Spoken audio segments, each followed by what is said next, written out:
This is the hardest part, just to get it synchronized. 1 and 2 and 3. I'm gonna slam my hand on the desk as well. 3, 2, 1. Chef Alex, ladies and gentlemen. We didn't need to clap. Good. Okay, cool. Yeah, That's all right. What's good? Thank you for coming here, man. Hey, well, thanks for having me on, man. Oh, dude, for everyone who might, realize he's familiar, is because if you go to the very first video on this channel where we, not really clickbaited, but there's still nice people in this world. Alex was my business partner for the Rise Up fundraiser there. Yeah, where we did that video. You ended up getting pied in the face later then. Alex and I went through college together, and it's kind of funny how it's like we didn't know each other long, but going through a course like that together is just like we've been through some shit. Oh yeah, for sure, man. Yeah, like the good, the bad, and the ugly. Exactly. Totally. And it was always so interesting because I've worked in the restaurant industry for so long, but I didn't want to do that for my career. So it was so awesome seeing you do that for your career, because it was like I always kind of live my experiences through you in that way. So maybe let's just start at the beginning. The very beginning, like of my career. Yeah, okay. Let's start at the beginning. Well, I think I could be described as a little shithead. Like I was, like peddling small amounts of marijuana and, just getting in general trouble with friends. And then I got in trouble with a pellet gun and pointing it at people because it looked real. Yeah. And so I had to go to court. Like I got charged with pointing a firearm and uttering threats and all this stuff, right? And so I had to pay the lawyer, and so the lawyer got me off, but then I had to pay the lawyer. Like my parents were like, "Fuck you, you're done." So I lived in Queensland, which is like southeast at the end of Bull Bottom Trail, kind of, and at the very end of Bull Bottom Trail in Fish Creek Park was a fine dining restaurant called The Ranch. And I was looking for a job, and my friend was like, "Hey, you want to be a dishwasher at this job or at this restaurant?" I'm like, "Sure." Like I had no interest in. I didn't know that I had any interest in cooking at all. I was like, I need money. Okay, yeah, and so got a job there. Pretty basic dishwashing, stuff But it really changed my view on food, because before I ate bad. Like everyone's like, "Oh, you're a chef, you must have really fancy taste." It's like, no, dude, I was like eating like Michelinas and pizza pops, like boxes of them, and like Freezies, and just really bad junk food, right? And so when I got my first staff meal, which is like free, free delicious food, and beer at the end of the night. I mean, well, air quotes, right? Like for the other people, I started to love it. It was dope. Like I got to just put my head down, and I guess I have a good work ethic. And I never knew that I had a good work ethic because my parents would be like, "Oh, dude, you don't clean up your pig, you're a slob, blah blah blah," and so I was like, "Yeah, I don't like to work." But then like this just kind of distracted me enough that. I took on, and then 3 months into it, I got promoted, and it was nuts. Like I was like, what? Like, and so with it, I got to plate things, and I've really kind of always been, I don't know, artistically inclined, and so like I used to doodle all the time, and then I got into graffiti a little bit, never as good as some of my friends, but I was. Really took it wholeheartedly, and then I got busted for that too. So by the cops. So I was kind of like, I don't want to ever do that again. And it was pretty stupid too when we got busted. But anyway, so when I was plating, I would always they'd show me how to plate, but then I would be like, oh cool, I'd start to play around, and we went through a few chefs while I was like a prep cook / dishwasher, then line cook / prep cook. Went through a few chefs, and then fourth chef in was this young chef named Kenny, and he was different than all the other chefs. He had this super, he was curious with food. He was like boundary pushing and Oh, all this wow. with the food. And so when he came on, they also got a new pastry chef, this like super like, legit pastry chef, from us or New Zealand. Hmm. And he like worked in all these like super high end like hotels and all this. He had all the crazy techniques, but when he showed me how to plate things, I would plate them the best out of all the other cooks. And so he was like, "Hey, do you want a promotion again? And you get like benefits." I was like, "Damn, Oh, okay." wow. So I started as a pastry cook there, and then and then I mentioned Kenny because Kenny's very important in my story, like as a chef, like in my career, because Hmm. he changed the way that I look at the job, Hmm. because he was more passionate than, like, visibly more passionate than a lot of the other chefs. Hmm. A lot of the other chefs were like, "This is my job, I'm the boss, blah blah blah." But Kenny was like, "Yo, like, this is fun. Like, taste how fucking delicious this is. Like, blah blah Hmm. blah." Right? And he had also kind of revolutionized the menu. Like, we were cooking stuff that was like 10 years ahead of its time. Oh, Like, wow. that, like I have a menu still, and I look at it and I was like, yeah, this could be like, Holy. like it was good. So, Hmm. um, I don't know if I missed it. No, I don't think I really missed anything. Anyway, my brain can be a jumbled mess sometimes, Oh, yeah. because like I got so many ideas, right? And Hmm. like no bad ideas, right? So like, Yeah. shout out to the podcast.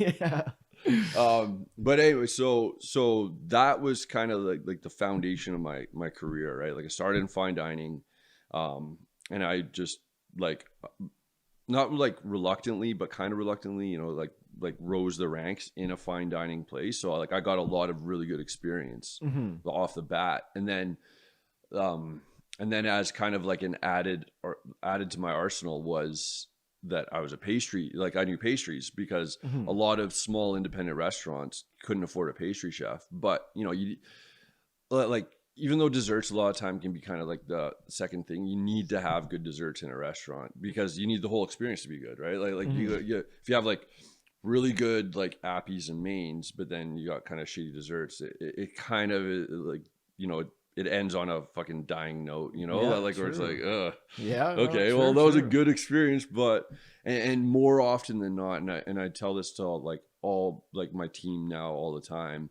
is that like, if you can, if for whatever reason, people have like a mediocre meal, like appies and mains, and they Hmm. come out with this banging dessert for free, a lot of the time people will change their mind about the whole experience. Like Hmm. most of the time, like Yeah. it's better to persuade. Um, so then when I moved, I was like, okay, I got to get away from the ranch and start going downtown, because some of my friends started moving downtown, right? And Hmm. before that, I was like a little suburbanite kid, and I didn't really understand downtown or anything like that, right? And Hmm. so, a bunch of my friends who I'd worked with at the ranch started going downtown. I was like, okay, cool. So when I got my car, I'd drive and I'd meet them, and whoa, this is crazy. It's the big city, and 'cause Calgary's such a fucking like an urban sprawl, right? That like Yeah. suburbia feels like a different city sometimes, or like town. Yeah. Um, anyway, so with kind of with my pastry experience in hand, and then also knowing how to line cook, like I started handing out my resumes and got a job at a golf course. Mm. So I was making my steps downtown, and then Mhm. I enrolled in SAIT because I had some, my grandparents had some um, fund, that I could go to school. So I was like, Mhm. and I was like, school was like my least favorite thing on earth. Like, and so I was like, okay, I guess I'll try pastry, and so I got a diploma in baking and pastry arts. Mhm. And then as soon as I kind of graduated from there, I was like, okay, I need to go downtown now, because I like going to SAIT. You see you meet all these chefs from like downtown restaurants, and Mhm. like at the time the River Cafe was like the epitome of like, great Mhm. places to go. So and my friend was working there, and so I was like, okay, I'll try there. They weren't hiring, but then I got a job at the Living Room, which was like up in like a super hot and up and coming place. Mm-hmm. Um, and yeah, and the reason that like so a good reason that I had it was, or I got the job, was because I had like pastry experience plus line cooking experience. So I was thrown in on the line, but then I was also doing all the desserts there. Mm-hmm. Worked there for a few years, and then Kenny again comes back into my life. Yep. And he was opening a place like literally a half a block away where the National on 17th is now. Oh, It was called the okay. Mercury, and it was a Mercury lounge and then 8 restaurants. Holy. Yeah, and so we worked at it was basically, we were there for 8 restaurant, like for 8, Mm-hmm. but then Mercury is kind of just like the side thing, but in business wise, the Mercury is what made all the money, and then 8 was just kind of like a dope place to Mm-hmm. eat. But when I went there again, Kenny, you know, kind of reshaped my reshaped my view of dining and cuisine. We were doing like a tasting menu there, and like it was, yeah, it was a really good, another formative place for me to go. And it's also because at this whole time, drugs and alcohol were a big part of my life, and so you know, and it was starting to get pretty bad in my life, right? Mm-hmm. And so so I was working at Mercury and 8, and then I found out there that Kenny hadn't drank for a while. Like he was in a fellowship to help with that. You know, I'm not going to say it just because No, it's, yeah, you oh, know, 100%. Yeah, yeah. you know, but just you know, he was in recovery, right? Mhm. Yeah, And yeah. it was the first time where I was like, because like my mom had went for a little bit, and so I was like, oh, it's just for lame people that, you know, like parents and shit. But then he was Mhm. the first one where I was like, dude, this guy's like cool, Yeah. and he's like, You looked up to him, and that was yeah. such a shocker in a way, Yeah, right? and he's like, he doesn't drink. What? And anyway, but like, it wasn't like, oh, I never had the thought that, oh, maybe I could not drink and be, you know, be cool too. Like that wasn't part of the Mhm. thing. But anyway, we're doing like really good food and all that, but then the drinking and the drugging was getting like ramping up pretty severely for Mhm. me. And then one day I decided to you know, again, because like the alcoholic mind doesn't really think things through a lot of the time, Yeah. and so I think I thought it was a good idea to go boating with my friends at Pine Lake Mhm. and get like super hammered, then go to work. And so I was like, yeah, like I didn't show up for my shift, and someone had to cover me, and so I got insanely drunk, and we're coming back, and I'm like, I'm gonna just stop by work to like I don't know what I was thinking. I was like, and so I'm hammered, and I go in, and I'm like, hey man, like to the guy who had to reluctantly like, you know, eat up his Sunday to cover my shift. Yeah. I'm like, hey man, check out this. You know, I went boating. He's like, dude, what the fuck are you doing? Like, you know, like, and I was like, why don't you think this is cool, man? Like, and so the next day I show up like insanely hungover, and Kenny's there, and he's like, okay, you got 2 options, man. You can come to me, or you can come with me to this recovery thing, Mhm. or you can find another job and just keep drinking. And I was like, oh, I don't want to lose my job, so I like tried this, you know, this Holy. recovery thing out, like a fellowship, you know, 12-step Yeah, yeah. fellowship, right? And so it was important for me because it planted seeds, but like I was there for a month, and then I stopped going as much, and I wasn't really absorbing anything. I was just like, yeah, I'm here to save my job, you know. Yeah. And then quickly after we were going, Kenny came and was like, yo, they're phasing out 8, and they're just gonna make this a big nightclub called Mercury, or just like the Mercury portion. So Mhm. it's like, okay, so we disbanded, you know, because he was leaving. I was like, yeah, you know, I don't really. He was my mentor, right? So I was Yeah. like, okay, I don't think there's anything good here. Mhm. So that meant that, you know, like I didn't have a job, so I didn't have to save anything, so I didn't have to go to this fellowship. So you know, like I yeah, and then like it was a very dark period of like 2 years, you know, where it was like went to psych wards, and you know, it wasn't really working. Oh, I worked at another place called Jarro Blue. That was like down 17th, and that was a really good place too. And like a lot of the cooks and the chef there were awesome, but I was like spiraling at this point, like spiraling out of control, and you know, it was like psych wards and like, you know, like weeks of like, you know, like super bad crippling depression, things like that, right? And so mental illness, like just like, you know, rise up, you know, like it started. I mean, and I still didn't realize that it was super important, mental illness, but this is when like this is the period of like, you know, like I've been to a psych ward twice, you know, like I've stayed for extended periods of time there, right? And so again, these are very important parts of the story, because even though I wasn't really doing anything career wise, it was like also just like big life events, right? And so the spiraling, I wouldn't say came to a stop, but kind of stopped mid-air, like before like the big crash. Yeah. You know, 2 years after Jarro Blue, I went and got a job at Moraine Lake Lodge up in like near Lake Louise, right? And that was great and bad at the same time, again, because like I was back kind of creating things, and I was in charge of a lot of the like the menu creation and the plating and all that.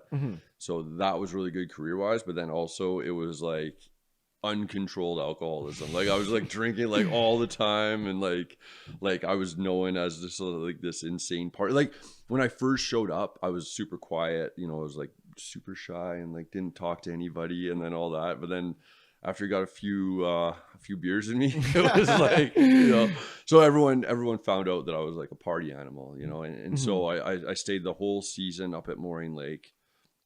And then I met a guy who was from Whistler, and he's like, "Hey, come work up in Whistler, man." And I'm like, "I love snowboarding." Okay. Yeah. And it was for the Olympics too, right? And so I went up there, and that was great, because that really opened my eyes to like super high end cuisine. You know, I worked in a place that was like was trying to be one of the best places in Whistler, right? So there was like some crazy good chefs. I was only there for like 6 months, but like I learned a ton. It was super bad alcoholic there, like still, you know, like it's still spiraling.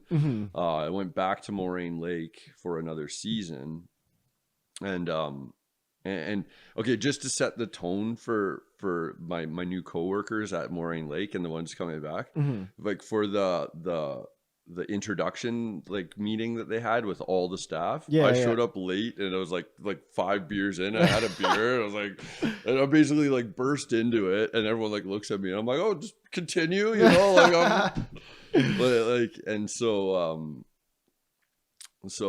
it was it kind of set the stage for that, you know. And I was at an increased role. I wasn't the chef, but I was the sous chef at Moraine Lake that year. And I think it's funny though, because it was pretty successful, barring, you know, like setting off fireworks at Moraine, like in Moraine Lake, like after all the guests were gone. But you know, like things like where people like the owners were like, you know, "What the fuck are you thinking, man?" And so at the end of the season, I was super hammered. I'm sitting there talking to the owners. I'm like, I just think that you should just make me the chef, you know, like they're like, "Yeah, okay, we'll think about it. We'll get back to you." But you know, I didn't hear anything. But so then like I had met a girl up there, and we were dating, and so we decided to move to Whistler together after that season. But we couldn't find a place initially, so we went to Sun Peaks in Kamloops, and I hated it there. I was, again, like severely alcoholic, and so my buddy who had brought me to Whistler was working at a heli skiing lodge in between Jasper and Kamloops. Oh, okay. And so I went up there, but there was like one thing. It's like, you cannot drink. He's like, because he knew how bad of an alcoholic I was, and he's like, you cannot drink. And so I was the breakfast, like I did all the breakfasts and the pastries. So it just like, I don't know, I was able to like kind of like what they call in recovery white knuckle it, you know, for 3 months, 3.5 months. And I also got to go heli skiing or heli boarding. So it was like, dude, seriously, man, like I went twice, and it was like life-changing experience. Yeah. But yeah, it was awesome. But then after that, we moved up to Whistler, and then I had a dramatic, life-changing psychosis through just consuming a little bit of weed and like in brownies. It was like super potent, but it was like 3 days in there, and then I went through this like crazy psychosis, and ended up in the Vancouver General Hospital. And I was like, oh damn. So that was when like when I woke up in the hospital, I was like, oh okay, something's got to change. And so it was like the seeds of recovery that were planted in me like way before with like the 12-step and yeah, exactly. When those started to blossom, like, okay, I know exactly what I need to do. And it's like, and so that's kind of set me on that path. That was like 10 years ago. And then I was like, okay, cool. So I got to work on recovery. So after that, like after I got to the hospital, there was like some rehabilitation that I needed to do, like physical kind of stuff, because it was pretty messed up. Like it was dramatic, like to say the least, the psychosis. And so I'm back to Calgary for a bit, and I was with that like my girlfriend at the time. We kind of split because she was there. She witnessed the whole thing, and it was highly traumatic, to say the least. But you know, and I wish her all the best. We've talked since then, and you know, she understands and all that. But so when I was back in Calgary, one of my really good friends was opening a restaurant on Vancouver Island. Well, actually, one of the smaller islands called Gabriola, just off of the coast of Nanaimo. And he leased a restaurant. Him and his family, they had spent some time traveling around California in an RV. Like it was like super cool kind of thing. They're like, hey, let's lease a restaurant. Why not? You know, because he's very smart with it. Like him and his family are very good with like money, and they're just really good people. And so I went there, and I'm like, okay, you know, I got to go to these meetings, and he's like, yeah, that's cool. He's like, you know, just help us open this place. And so, you know, I go to as many meetings as I could, and then also work in this restaurant. And we're starting to make waves there, you know, because like the food was really good, you know, and it was like this little tiny island. And then it abruptly got shut down by the owner because he was leasing it, right? And so and he had paid him the owner a bunch of money and all this, and then the owner, for whatever reason, I still don't know, but like I suspect the owner was like an alcoholic, and so he'd stay up at night being like, how are these guys making it work? I tried for 5 years to make it work. Those fucking assholes, I'm gonna shut it down. You know, so he like literally lost a ton of money because he had to break the lease. And my buddy's like knows like a lot about like law and all that, and he's like, okay, dude, you're gonna owe us you know, like you got to give us all the money back plus all this, blah blah blah. And so the buddy, for shutting down this restaurant that he was trying to sell, like on us again, like I just think it was ego based thing. He lost a ton of money, and I'm like, okay, well, I'm out, you know, like I gotta move. I'm on this like Gabriola Island. I don't know anybody. So like, okay, I don't really want to move back to Calgary. And so I went to the local paper and the Kijiji, and I looked for a job. And then there's a job in Qualicum Beach, BC for a line cook. And I researched the place, and there was a super good chef there. He'd worked in like a bunch of really good like Michelin star restaurants in Europe. He worked in all the best restaurants in Vancouver, and for whatever reason, he's in Qualicum Beach doing this. So I was like, okay, sweet. I'm gonna go work for him. Yeah. And so I get there. He's like I do my first shift, and I think he was like, oh, he knows what he's doing. Okay, I can leave, because he was on his way out, like unbeknownst to me. I was like, oh, you know, I got found a place to live, and I was like, okay, so I guess I'll stick it out here. And so like my fourth or fifth shift, I see this bread that's like this bread that's there. It's like this sourdough bread, and like on the ingredients, it's like zero commercial yeast. Everything's organic. We mill our own flour. I was like, holy shit, you know. And it's like it's all sourdough, like real traditional sourdough. I was like, damn, okay. Like so, I went and visit this place, just like I'm just curious, and the first time we went, it was like super good. We just got some sweet treats and all this. And the second time I go, I see who I think looks like the owner of the place, this super eccentric, super cool dude, like just very eccentric, like just really cool. I'm like, I want to work here. I will work here for free. And I just want to work here because I want to learn, you know, I want to learn this artisan sourdough.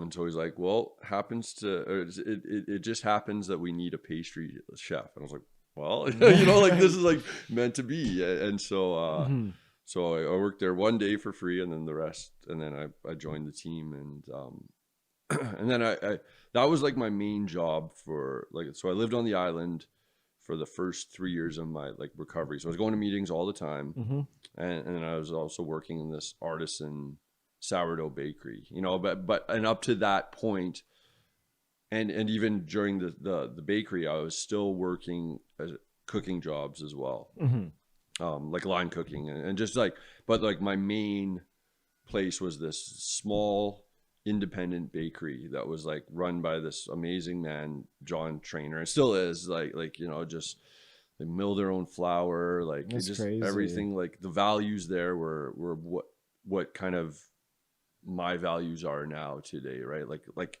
source everything as local as possible, support a local economy, and just, you know, invest in your community rather than these like giant corporate. I mean, again, like there's some things where you got to make like you have to go shopping at like wholesale club or whatever, right? Yeah. But if you can buy something for like $2 a pound more expensive, but it's staying in the community more, then you're essentially investing in yourself, you know, like in this local economy. Yeah.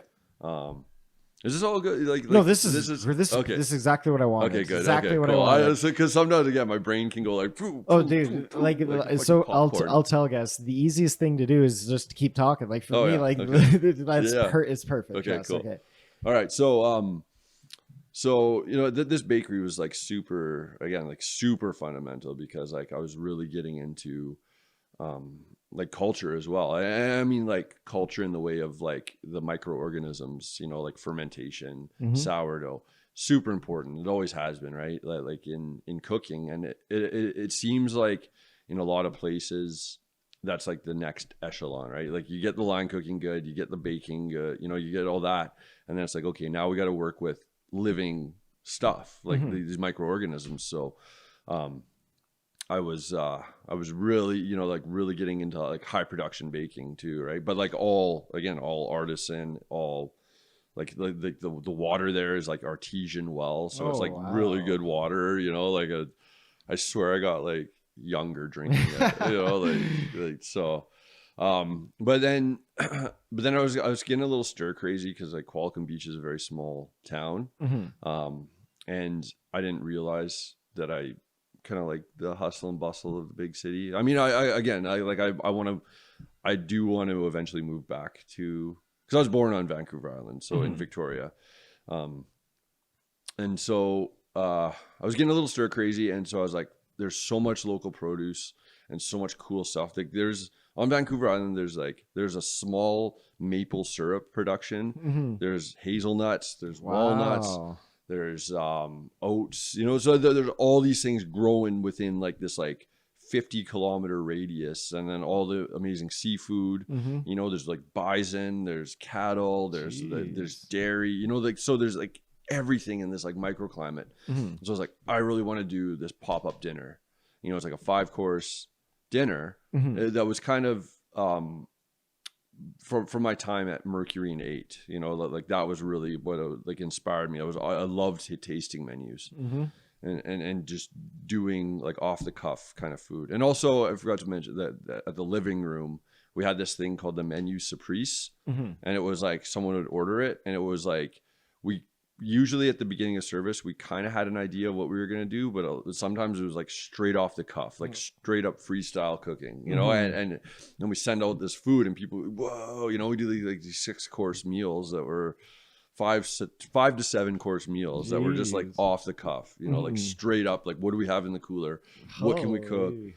And so I really love that. And that had always stuck with me because, growing up as well, I got really good at freestyle rap, like really good at freestyle rap, you know, like but I was such an introvert that I could never get up on stage. And like, cause like alcoholism, a lot of people don't understand alcoholism. They're like, oh, that just means you drink too much. It's like, no, you know, like alcoholism is more of a, like a self-medicating, because there's this like, this kind of gnawing feeling that's always going on constantly. And so the alcohol kind of suppresses that. And it can be, and a lot of the time, if it's not properly dealt with, alcoholism just manifests itself. You can stop drinking and then just go to other drugs. Like I stopped drinking for a year after AA, and I forgot to mention that. And I just got into cocaine, you know, like a large amount too, right? But I was like, well, I'm not drinking, so I'm not an alcoholic. You know, I'd be up at like you know 5 a.m, just like,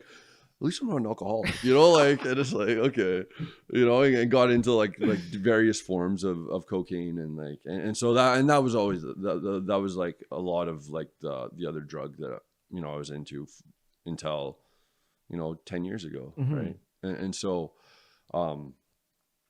but so anyway, so yeah, like alcoholism more is like this personality kind of thing as well that's really misunderstood, right? And so so a lot of the time I wouldn't be able to like get up on, like I would never be able to get on stage, you know, like in the deepness of my alcoholism.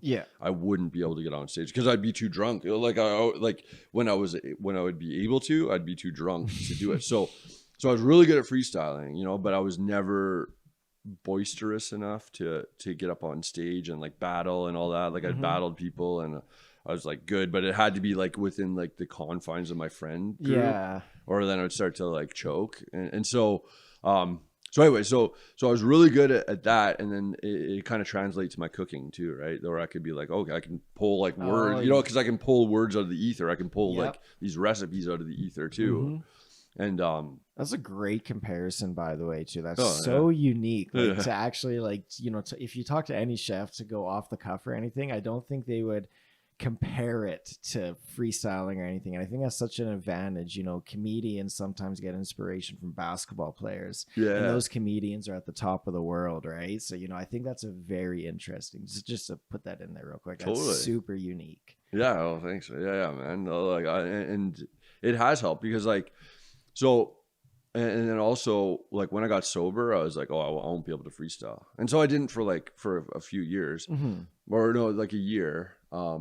But I went to Burning Man 2 years sober, and the whole reason I went is because there was a recovery community there. You know, like a large recovery community. That's crazy. Yeah, man. So I was like safe and sound, but I was at Burning Man, and this insanely drunk dude, like, cause I was just freestyling with my buddy there, you know, and then this guy like stumbles upon us, and he's like, "Yo, battle rap," you know, and I don't know what it was, but I schooled the shit out of him, you know, and he was like, "Whoa, dude, respect, man," you know, like, because I was like poking, I wasn't poking at like, you know, because a lot of times it's like this infantile kind of like your sexuality, bro, you know, like, or whatever, right? And so I was like more like hitting his maturity level and all that, and he was like, "Oh, you know, like," it's like that's a good battle, but so anyway, yeah, when I started doing it sober, I was like, "Oh, damn, I can do this sober too," you know, like I started finding out that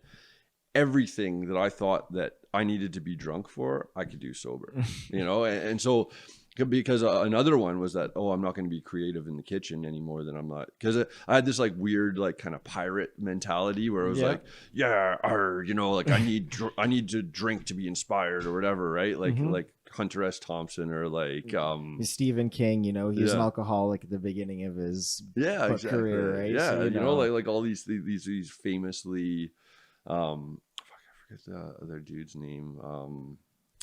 He's like an American pulp. Anyway, if it comes to me, I'll just blurt it out. Yeah. But you know, like, so a lot of the time I was like, oh, I need to be like drunk or inebriated in some way to be creative, and that's so far from the truth. I'm gonna crack into this bad boy. Yeah. But so anyway, so I decided to do this pop-up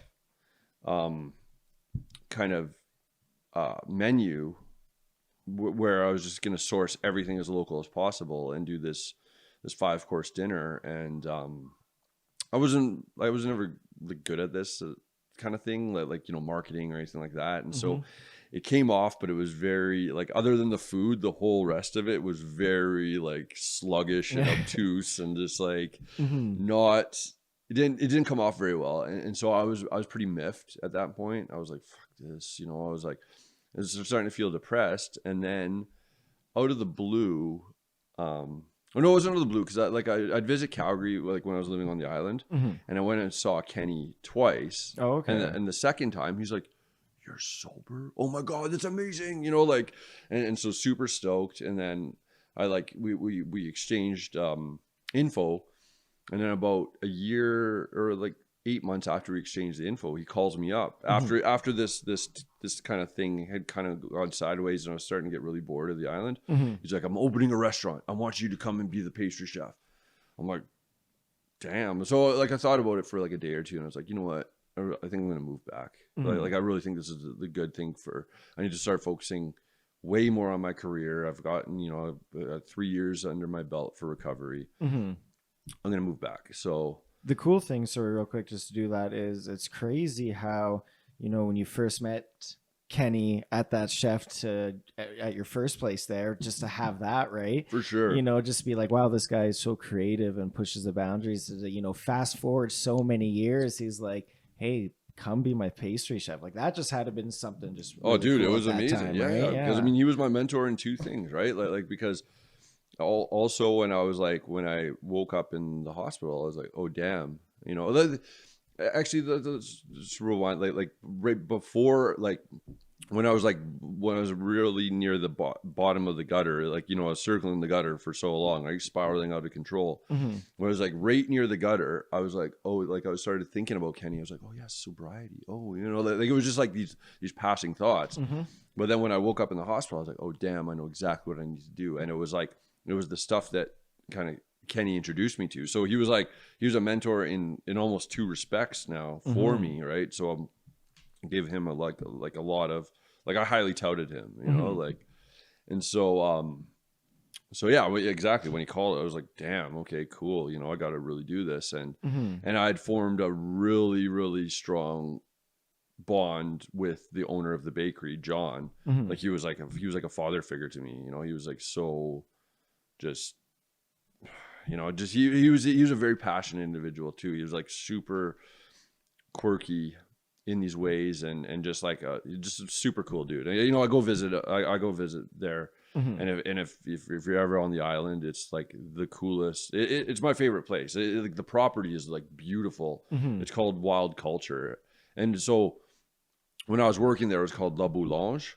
and La Boulange just means the little round. It's the round ball of dough before it turns to bread, right? And so, but La Boulange in San Francisco got bought by Starbucks, and so it was their flagship bakery thing, and then so they launched their bakery, excuse me, no worries, in like all over across Canada, right? And unbeknownst to them, they had launched one in Vancouver, but like they launched it, and then because it's attached to the Starbucks name, right? And so, and then all of a sudden they're like, oh wait, there's a La Boulange on Vancouver Island, you know, in BC. So like the business things and all that. So I guess John got a call from, after I'd left, John got a call from Starbucks, the lawyers, and they're like, do you want to settle? You know, like, because, and he's like, well, it didn't take me long to think. It's like, because they could drag it out in court for, you know, until he's drained the money. So he's like, Mhm. yeah, I'll settle. So they got a rebrand.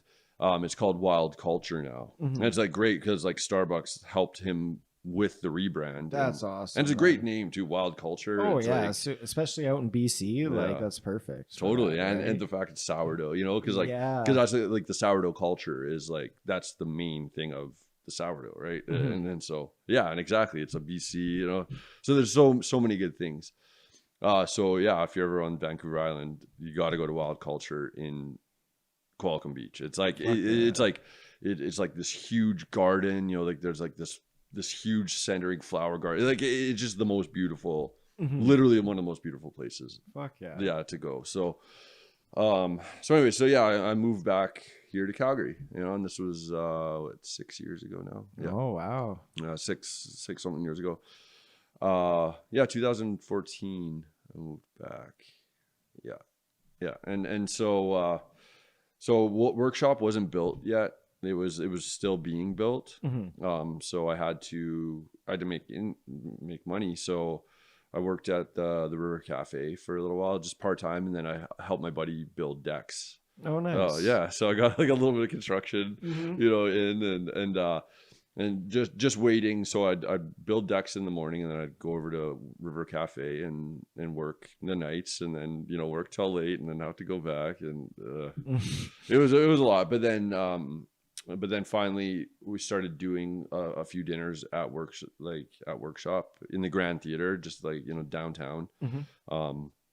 First Street, like right across from the what's it called? I don't know why I don't remember. It's that huge building. It's the like the biggest building in Calgary now, bigger than the Oh. Bow. Yeah, yeah, I literally went past it every day for a million, like, you know, so, but whatever that's called. So yeah, so workshop comes into my life, and so start up there, you know, I start just as the pastry chef, but then very, very quickly, and it's funny because Kenny forgot that I was like also a very skilled line cook. Mhm. And so very quickly he needed some lunch support, and so I started working on lunch. He was like, oh yeah, you can cook too. I forgot about that.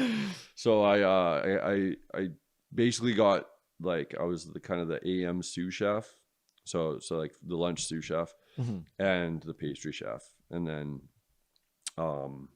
yeah, I worked there, and I mean, like, again, like, just like as Kenny kind of does, you know, he was like very trend pushing, you know, like forward thinking, Mhm. kind of like workshop, in my opinion, was one of the coolest places, you know, in Calgary. But again, there's a lot of, like, by this time, 2014, there's a lot of really cool Mhm. restaurants, you know, already kind of in place. And so yeah, I quickly go into this workaholism thing, you know, like I'm in recovery, Mhm. and all, and you know, I'm still super like big into meetings, and, you know, just doing what's kind of suggested. Mhm. But then just like I was saying before, right, it can manifest in different ways. And so workaholism, like I'd work like 12, 13 hours every day there, Mhm. you know, just trying to push it out and do the best that I can. And then we go through a few chefs, you know, working above me, and by this time I'm like, you know, like a lot of them are really good, like my buddy Chris. Mhm. He's at Rain Dog now, another like amazing chef. But like he was gone, and then started bringing on more guys, and I was like, well, you know, I could be the chef here, like, Mhm. fuck, like.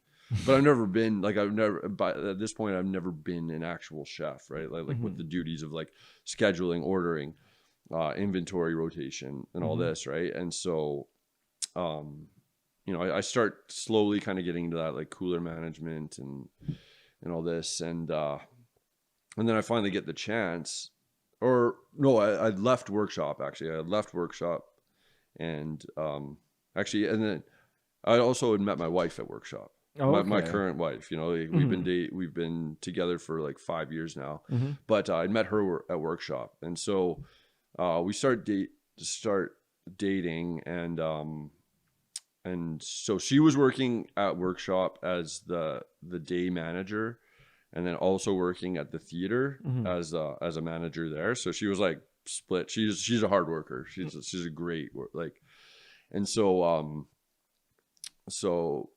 we were dating, and then she's like, you work so much and you're so underappreciated and all this. I'm like, yeah, and but I never understood those kind of like work boundaries. Like I've never like we discussed this before, this before the podcast is that, that like I just loved what I was doing, but then I wasn't really in it for the money, which can be to not to my, but like to my benefit there. Yeah. And then also not to my benefit either. Right. Where it's like, I'm going to get less money for the same amount of work as the guy who's just working for the money. Right. Yep. And so I met a few people that were like that. They were like, I want to do as little as possible for as much money as possible. Right. And so I was always the opposite. I was like, oh, I'll work until I'll do this for free. I said, and so it's always been a problem, and it still kind of is. But so I really needed to start learning that. And so I'd left Workshop, and 2 weeks later, Kenny was like, I need you at Workshop. You're an essential part. And so they sat down. I was like, okay, I'll come back. And so I came back as the sous chef there. And then the chef left. And so I got kind of pushed into the chef role.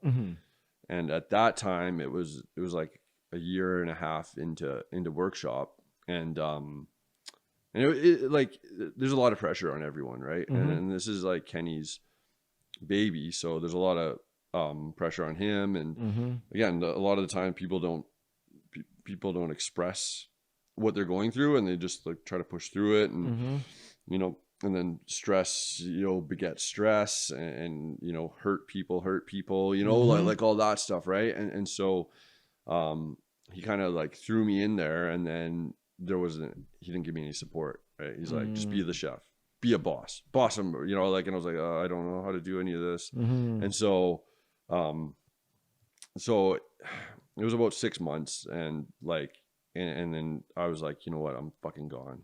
I'm over this. I'm done. I'd broken, and I basically quit. But then, and my wife was actually gone from Workshop completely by that time. And so she was, I don't know, I think she was leaving the theater to go to the National Music Center, to help open that up as one of the lead, some of the lead staff.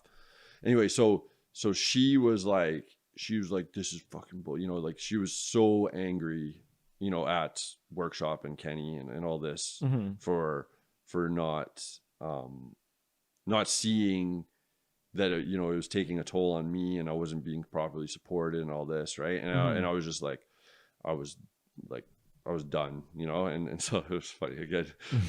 We'll come back, but I was done with that, and so I was like, I came out and I was disillusioned. I was like food is never my problem, like I can cook amazing food, like forward thinking and all that. It's more just like the other side of it, the business side, right? And leadership and things like that. So I was like, this is horrible. And by that time I was like getting all these leadership books. I was like, how to run a restaurant, like all these things, right? And I was trying to read up, because I was like, I am not this, and I really started getting into the mental aspect of things, like the unconscious mental aspect of the things, where, and again, like it's a work in process. And so like, about 4 years ago now, 4 years ago, I was just like baby steps in this, right? So it was more like, I am not good at this.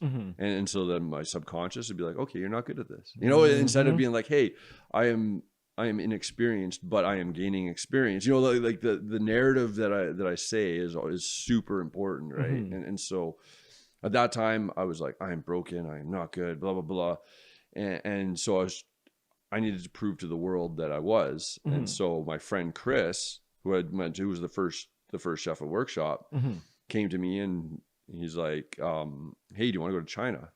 I'm like, what? And he's like, yeah, well, let's go open a restaurant in China. I'm like, what? Huh? Okay. Like, yeah, like I'm down. I didn't really believe it was like a thing until it was a thing. But, Yeah. yeah, so we're getting everything ready. And then like about a month before or going, like kind of signed and sealed, like definitely going. I like I had this day where I just like I felt like absolute shit, like just so bad, and I went to my buddy's house who I was helping build the decks with. He was like, I've known him since like grade 7. Oh, lifelong friend. Yeah, and he developed type 1 diabetes at the age of 14, 13. And so he'd been a type 1 diabetic, and so I went over to his house and I was just like chilling with him, and I was just telling him how bad I felt and like all these things. He's like, we should test your blood. And so we test my blood and it says high on the meter, like HI. And so that means that it is above 30 or 35, which is basically that's the percentage of glucose in my blood. So a normal one is 4 to 8, right? And so I was 35, and he's like, you need to go to the hospital right now. I'm like, in typical me kind of fashion, I was like, yeah, I'll go tomorrow. He's like, no, you got to go right now, man. He's like, this is fucking dangerous. And I'm like, okay. So I go home, I go to bed, I get up, we have this crazy brunch. Like my wife and I, or she's my girlfriend at the time, we weren't married, but then we have this like crazy, insane, rich, like sugary brunch.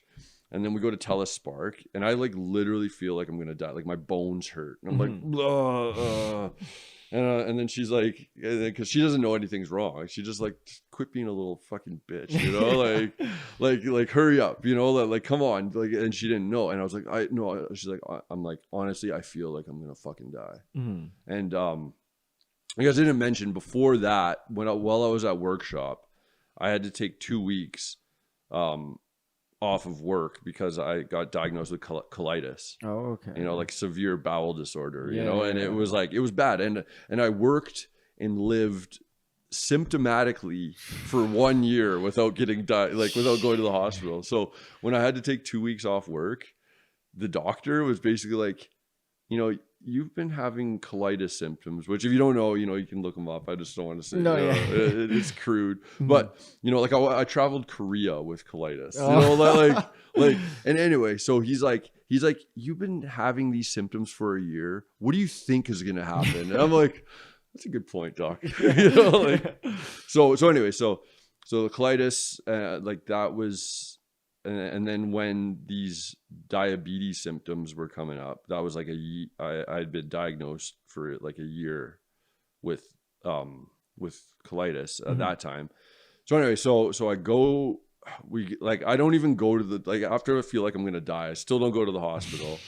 We go home, we make gourmet hot dogs, and then I remember I couldn't eat a lot of it, and I'm like, okay, I gotta go to Sheldon Schumer, and because we lived we lived in in the Beltline, and so Sheldon Schumer was like 3 blocks away. So I walk there, I sit down, I'm like, I feel like this, and it's like, I think I have diabetes, and they're like, okay, so they kind of rush me in, they test my blood, they're like, you're going to the Rocky View right now, like with an ambulance. And so the ambulance driver was like, yeah, your breath smells super fruity and alcohol-y, and so that means that you're going through something called diabetic ketoic acidosis. So my blood was acidifying.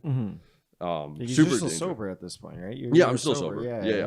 Yeah. And so which is another thing, after I take away all the alcohol and all that, then my body just starts falling. It's like, this is what happened. This is what you did. You're paying for it all now. And so but fruity and alcohol-y breath can, and I guess it's been mistaken sometimes, like people, it's not super common, but people have gone through check stops and they're like, you're drunk, and it's like, no, he's actually going through some life-threatening thing called diabetic ketotic, because it's not actual alcohol. It just it smells like alcohol, because it's like the blood is acidifying, because insulin, which is created by the pancreas, actually takes the glucose into the kidneys Mm-hmm. and the liver and burns it into energy, right? Oh, okay. And so without insulin, the glucose just like sits in the blood, you know, and it becomes thick Mm-hmm. and syrupy, you Yeah. know, because like essentially that's like when you see like a syrup, that's just glucose. That's high amounts of glucose. Like the viscosity is Yeah. because of glucose, right? And Mm-hmm. so yeah, without a working pancreas, which I wasn't having, Mm-hmm. there was a buildup of glucose in the blood, and then the body can't find the glucose because there's not insulin taking it. So then it just starts to burn fat, Mm-hmm. and then burning fat at a high rate. And again, I'm not a doctor, so like this might be Yeah. kind of paraphrasing it, Yeah. but it really so it starts to acidify the blood, because that's the after effect of burning too much fat that I don't have, you know. Mm-hmm. Like, as you can see, I'm a pretty skinny dude, always have been, right? Mm-hmm. And so yeah, so when I get to the hospital, they're like, and I felt like woozy, and it's like my head's like full, and like it just, and then I get to the Rocky View, and they're like, yeah, you're officially, well, the doctor comes in, he's like kind of scratching his head, he's like, okay, so you're the age for type 2 diabetes, but you have the symptoms of type 1 diabetes. He's like, he's like, it's rare, but you know, like I've never diagnosed someone your age with type 1 diabetes, because it's like the nickname for it is juvenile onset diabetes, right? Mm-hmm. For type 1. So I've later learned that this is type 1.5, so it's adult onset diabetes. So I'm insulin dependent, and a lot of people are like, "Oh, you type 2? Like my father is." I'm like, no, no. You can reverse type 2, and it's like a myth. Like, I don't know. It's like some mythical. You know, it's like the unicorn that you can, you know, you can cure type 1. Like you hear it on the internet, but like, I mean, it's like, it's the same like family of people that are like, drink bleach to get rid of COVID, you know, like you can cure type 1 diabetes without insulin or whatever, right? It's like, yeah, I'm not going to take that risk. So anyway, so a month before I'm going to go to China, I get diagnosed with type 1 diabetes. So I was like, fuck. And I'm like, but I do not want to miss out on this opportunity. You know, like but previous to this, I'd only traveled in sobriety, and that was to Korea. And I was actually, by that time, twice. I went for my best friend's wedding in Korea. Oh, nice. And then, and it's funny because I was like, I agreed to do his wedding dinner in Canada because I was like, dude, I don't got the money to go to Korea. He's like, oh, well, I'll buy you a ticket. You just got to do my wedding. I was like, fuck, of course, man. Yeah, you know, like I would have done that for free, but it's like, okay, for sure, because I want to go to Korea. And because I really think that I wouldn't have the mental or emotional capacity to travel like drunk all the time, like how I was. So I think it just started to come up, the opportunity, when I was sober, because and I think it's like kind of like that The Secret type thing too, like which is legit, I believe, because I was like, like I'd met a girl, and I was like, and she was like super into traveling, and I was like, oh, I'm not cool, I don't travel.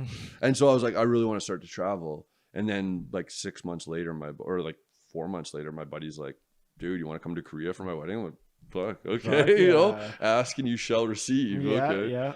So I so he decided, or the best time for that dinner, the Canadian dinner, so like Korea was amazing, but then that the time for that dinner was my birthday, September 26th, 2014. So it just opened, like workshop was a month old.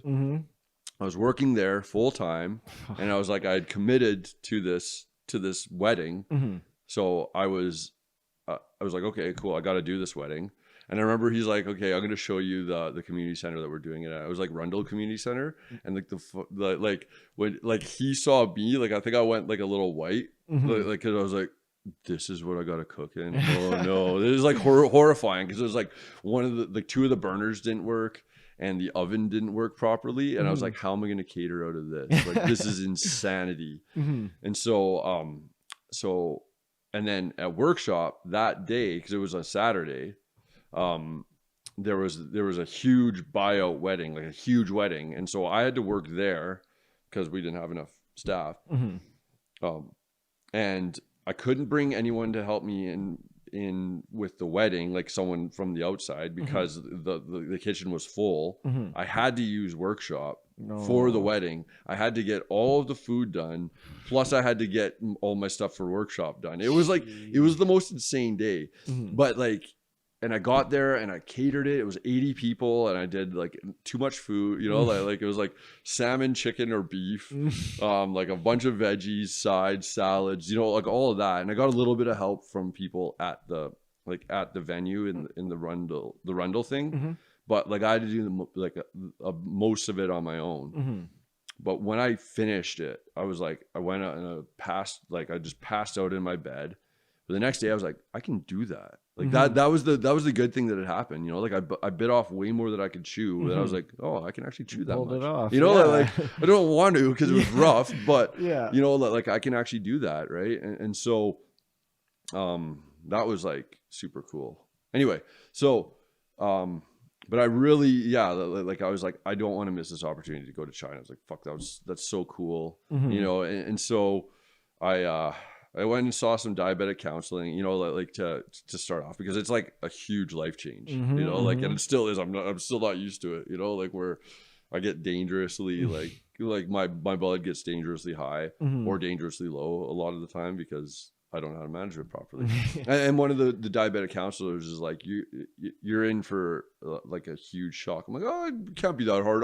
I can be disciplined. And like, you know, like I was like a boy, you know, in the woods, like whistling to kind of keep his spirits up, you know, because it really is. It's such a crazy thing. But it's funny because one of my diabetic counselors, her name was Yin Yang. Like the yin okay, yang. yeah. And then she's like, Alex, the main thing to know about diabetes is about balance. I'm like, that's like your name. Like, and she was from China, and she was from because I was working in Beijing, and she was from a little south of Beijing, but it was super trippy. I was like, again, like once I got sober, like all these like coincidences are just like what I was told is the universe, you know, speaking. That's the language of the universe, you know, like being like there's no such thing as coincidences, right? It's just all, and for me it kind of solidifies things, you know. It's like, okay, this is meant to be, you know. My diabetic counselor's from China, you know. I'm like, and she's like, it's probably not a good idea, but and even like the endocrinologist, like the one who like specializes in diabetes, is like, you know, I don't like, can see that you're pretty amped about this, so you're just gonna have to bring a ton of insulin and that. And so so I show up in China, and we like I had a place in the embassy district, paid for by this company that's starting this restaurant, which is like, you know, they're pretty big time. Like I'm pretty sure they're into like, you know, more like they had like government connections and things like that, and they owned especially out there, right? nightclubs, you know, and like. But, you know, like it was pretty flush. So like I found out that the place that I lived, it was like this super small, like 500 square foot apartment, like bachelor suite, was like equivalent to $10,000 Canadian a month. Because like Beijing is one of the most expensive places. But it was like a hop, skip, and a jump away from the places that I was working. Because when I got to China, it was not built yet. Like the place wasn't built, so they're still building it. And it was like crazy to see there's like so many workers, and just to watch it like grow, it was awesome. But so when I show up in China, I kind of have this thing to prove, you know. And I didn't realize that like how deep, because I was like, I'm a good leader, you know, I'm gonna prove that I'm the best, you know, like I'm gonna eat this world, you know, like that. So I was like, there was like a lot of insecurity that I was trying to make up for there. And so when I got there, I was like gung-ho about everything, and I wanted to show that I could be a leader and all this. And so when we started working, we worked out of so there's this so one of the chefs that was involved, he was kind of just like, he was the mentor kind of guy. His name was Cam Dobransky, and he has like Eat Crow and Wine Bar Kensington and Container Bar and all that. He's a brilliant chef, you know, and has been a big like almost celebrity status in Calgary. Mm-hmm. And so he was there, and then he had a business partner in a plateware company named Rudy. Oh, okay. And Rudy owned like 4 oyster bars all over China Mm-hmm. and was like the oyster king of China. Oh, okay. And so while Unico, the restaurant, was being built, we worked in his place, Sea Pearl, in Beijing. And so we tested menu items and just kind of like tweaked his menu, worked with his staff. Mm-hmm. And so it was a trip because like some of the staff didn't speak like any English, Mm-hmm. you know? So it was like, so it was fun. So I started to learn Mandarin there too, you know, Mm-hmm. and like I don't want to say it, just like, you know, like I used to be able to, you know, like I think or er san, yeah. So I can still like I can count up to like 1,000,000 or Oh. 1,000 or 100,000. Okay. Or actually 900,000. Yeah, 999,000. I don't know what a million is, Yeah. but you know, I can count. I learned all the ingredient names, so I could basically dictate a recipe in Mandarin to my team. Mm-hmm. But then so as soon as Unico got built, we were in there. I was the pastry chef. I had a team of 10 pastry cooks. Mm-hmm. And then I was also and this is where I was like unconsciously kind of vying for the executive chef position because like my buddy Chris was kind of getting pushed out and I was helping. I felt bad, you know, like I made amends with him after. Mm-hmm. But like, so I was kind of vying for that executive chef position. I was like, I got to get it. And Mm-hmm. so I got like, and I think Rudy like kind of saw that I was like the material for that because I got to go to Oyster Fest in Fuzhou, Mm-hmm. China, where there was like 2,000 people. There was like it was like crazy like lights and all that. And I cooked like I did a course for 450 people. Yeah, it was like this like it was like a charred corn and crab chowder, Mm-hmm. and it was dope, and it was like featured on this, and so.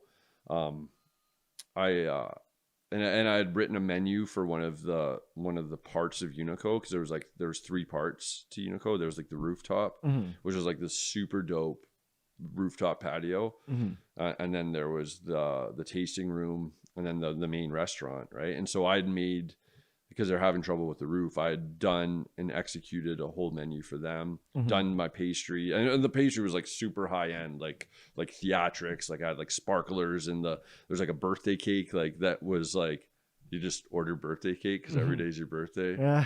You know, I did like a baked Alaskan. I did one with like pop rocks and stuff like that, and then I did a little s'mores. Mm-hmm. It was like a tiramisu s'mores, and so there was a little bit of fire powder on the plate, and so really? you'd light this fire and then it would toast the marshmallows. Oh, And wow. like so it was like super theatrical and super Mhm. high end, and I got to like really push my knowledge of food, but then also develop the team and the systems into this way, and I was pretty successful, you know. Mhm. But like I was also insane because Mhm. I was drinking like 8 cups of coffee, like lattes and shit too, Mhm. right? Like I was just like I was like my wife came and visited me, and she was like fucking worried, you know, because I was just like such a basket case. Mhm. Because I now know that I was motivated by not so like these narratives of like, oh, you're not good enough, you're not a good leader. Mhm. So I was like, I gotta prove to the world rather than be like, oh hey, you know, I can work on it, like I'll Yep. chill, right? And so yeah, so China, like I was supposed to be like my contract was 6 months, but and okay, so while I was gone one time in China, because I'd brought over all the insulin I needed for 6 months, Mhm. right? And while I was gone one day, I didn't realize that all the power is on a meter that you Mhm. need to top up, and I was never told that. And so when I came back, my fridge had been off for 2 days. Oh, wow. And so all my insulin, is very sensitive, right? It once it hits above, I think it's like 15 degrees Celsius, Mhm. there's a timer that's set onto it, a 2-week timer. And after that timer, you can put it back into the fridge or whatever, and it's still like there's a chance that it will go inert, which means that it doesn't work. Yeah. Right. And so once it reaches that temperature, it goes inert. Right. So I had this like 2-week timer. And so I was like, fuck, all my insulin's gone. So then my wife, or my girlfriend at the time, brought me some insulin, but she couldn't get a lot. And then my parents had decided to come out too. And so they brought me some more insulin.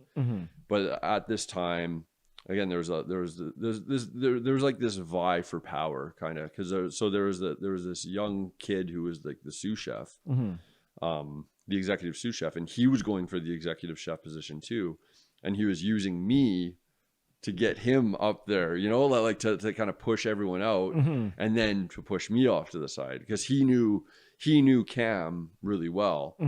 And so I remember when I came back from traveling, like with my girlfriend, just for like 2 days, 3 days, we had a meeting, and he's like, yeah, there's too many bosses and not enough worker. You know, it's just saying that, you know, the other chef and I were both making too many decisions, and we need to do one of them. And I took it like I was getting pushed out. So I was like, you know what, I'm gone. And like also, you know, I needed insulin and all this. So I'd left a week and a half before my contract was up. So I had to, the like, end of the 6 months. yeah. Oh, and so I needed to, like, I had to buy, so I had to use all of my money that I had earned there to buy a plane ticket back, which was like $2,000 Canadian, you know, at the time. Right. And so, yeah, I was nuts. But like, so for the last 2 weeks, I didn't work.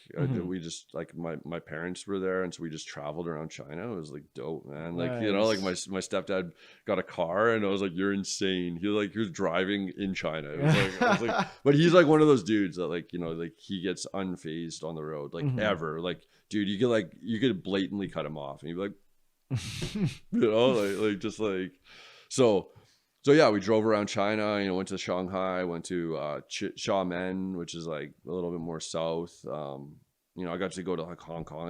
Like it was an amazing experience, right? And and then I came back to Calgary, and I knew that I could lead a team by that time. You know, like because like everything that like Kenny had said, you need to be a boss. I was like, man, no, I can just do it.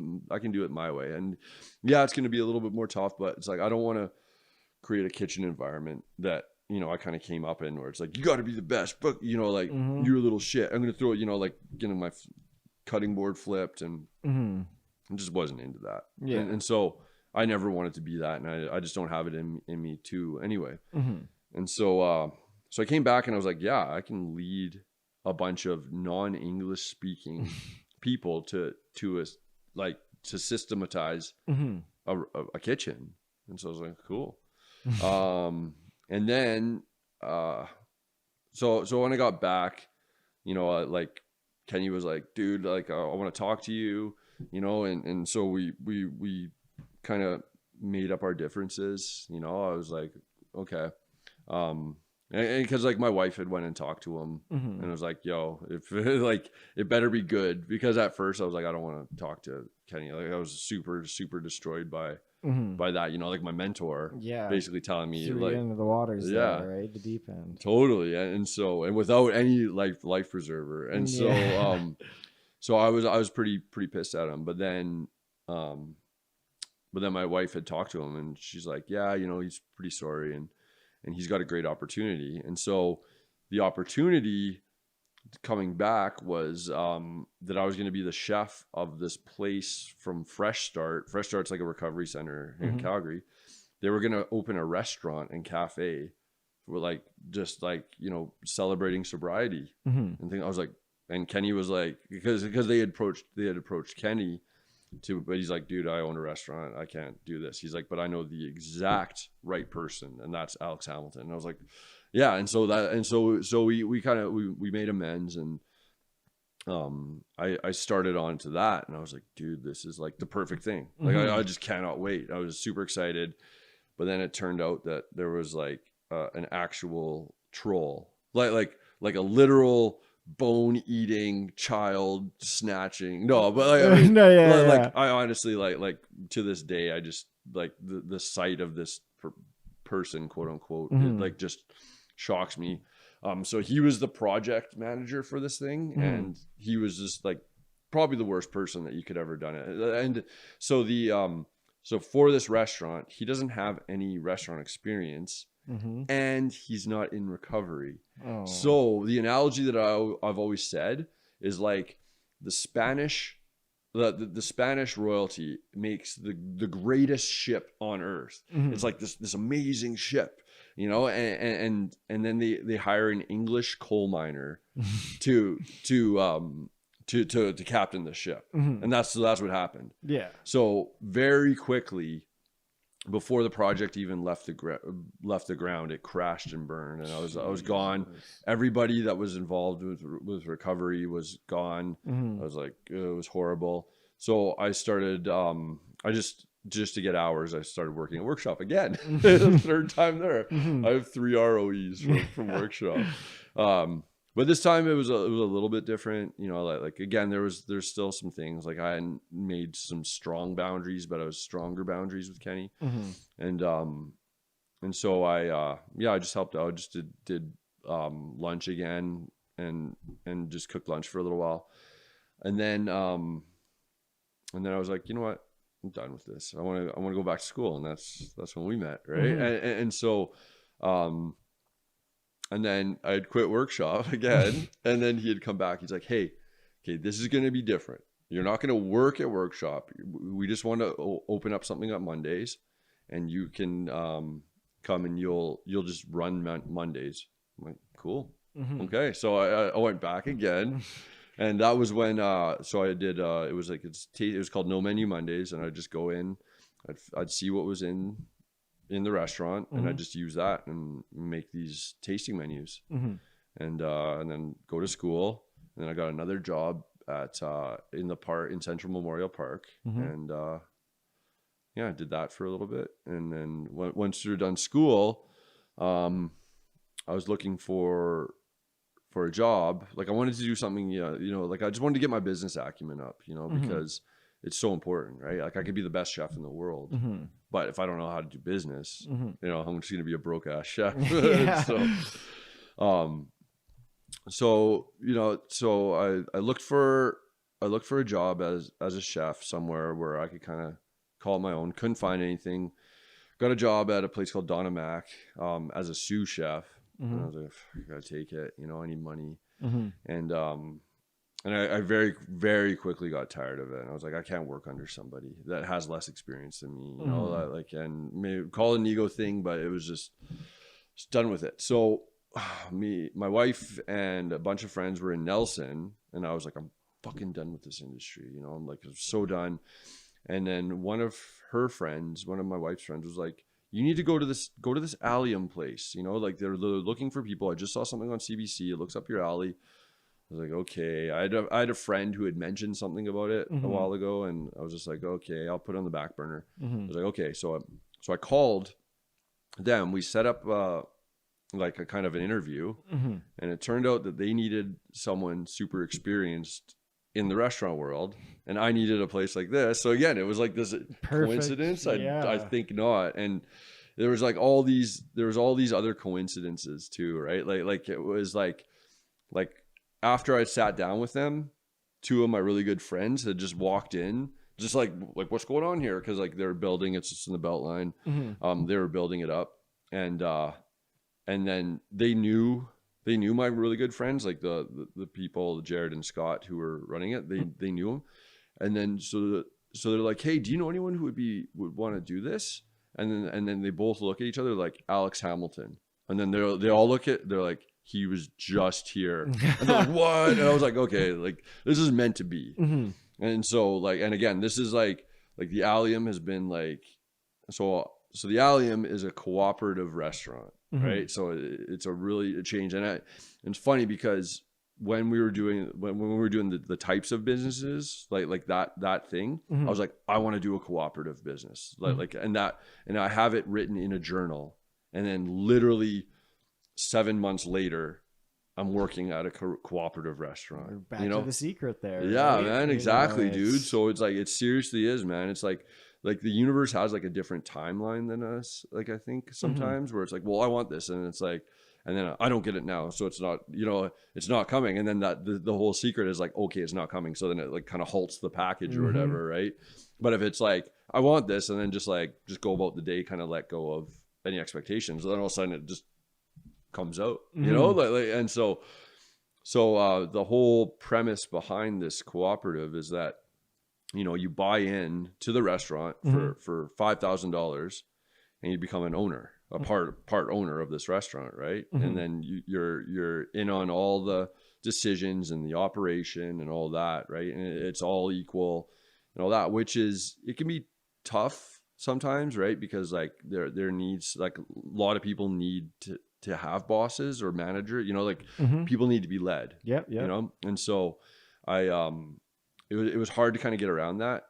But it was also great because I came in there and there wasn't a ton of restaurant experience with any, like the one of the founders, his sister opened a restaurant called the Acorn in Vancouver, which is like super amazing, and Mhm. it's one of my favorite restaurants. And oh, that was another thing, is like, I'm sitting down with these guys and I was like, yeah, you know, because they're like, yeah, it's going to be a vegetarian restaurant. I'm like, fuck, that's awesome, man. You know, it's Mhm. like, I'm not a vegetarian, but I Mhm. love the idea of that. Yep. And I was like, and I'm like, there's this restaurant in Vancouver that I love. It's called the Acorn, and it's like, I want it to be. And he's like, yeah, my sister. I'm like, what? And I was like, dude, okay.